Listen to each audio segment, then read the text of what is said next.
एकजुटीने पेटले राने तुफान आलं या काळ्या भुईच्या भेटीला हे आभाळ आलं या एकजुटीने पेटले राने तुफान आलं या काळ्या भुईच्या भेटीला हे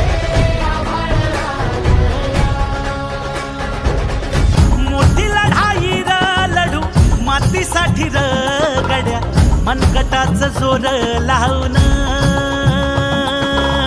दाटला जरी अंधार एकजूट होऊ आज दिवा देऊ तेज धावर